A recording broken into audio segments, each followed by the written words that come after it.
This Sunday is the fifth Sunday in our Lenten journey.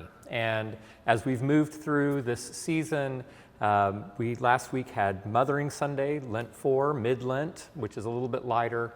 Lent 5 is traditionally one of the darker of our Sundays in this season, and yet there is still that promise of joy. We hear Paul's words in the epistle talking about that we are not of this world, we are not of the flesh, but we are of the Spirit, and inviting that Holy Spirit to dwell within us and to lead us into new life. And then that it leads directly into the gospel, which has this very tender story from Jesus' earthly ministry, where his dear friend Lazarus has passed away, and he visits him at the tomb and calls for Lazarus to come forth, and the resurrection of Lazarus.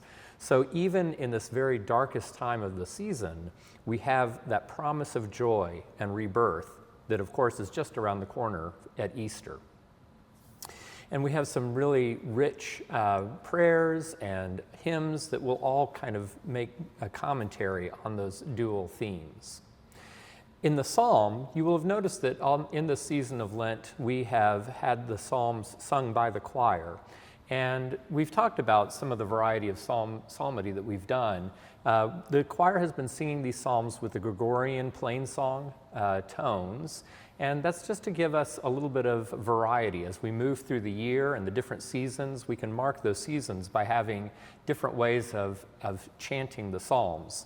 The psalms, of course, are traditionally seen as the Bible's hymn book. They were all things that would have been sung in the Jewish liturgy, and it is the most traditional for these psalms to be sung or chanted rather than spoken. So through the season in Lent, a little bit of a simpler and more introspective time, we've had the choir chanting these psalms with plain song tones and congregation responses, and we really appreciate all of the investment and involvement that the congregation has had in joining in with these refrains all through the season.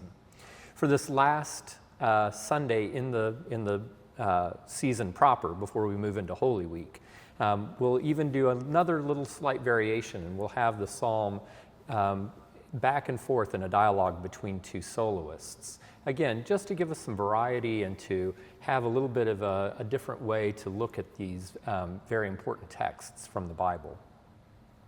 At the communion, we will be singing a hymn that bears a little bit of commentary. It's a hymn that has not been sung here at least for the past 11 years, and maybe longer than that.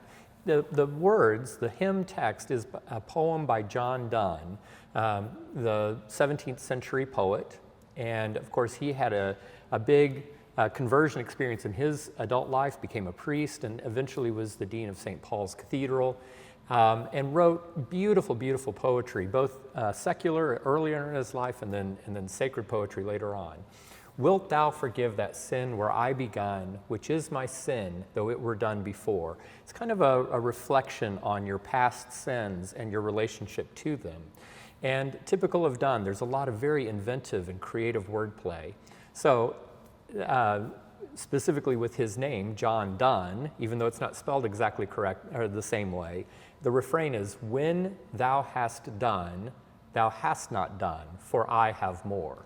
So it's saying, for when God has done this act of grace, you're still not finished because I have more. I have more that I'm still working through. And yet that play on words with his last name. It's also interesting and maybe a little unclear whether he meant the more to be a reference to his wife, Anne More. Again, a different spelling, but another way, another layer of wordplay.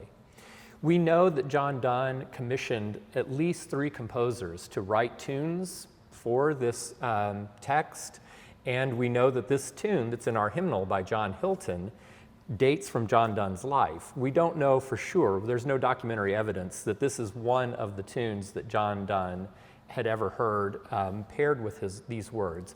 But it is interesting to have 17th century words and a 17th century tune that goes with them.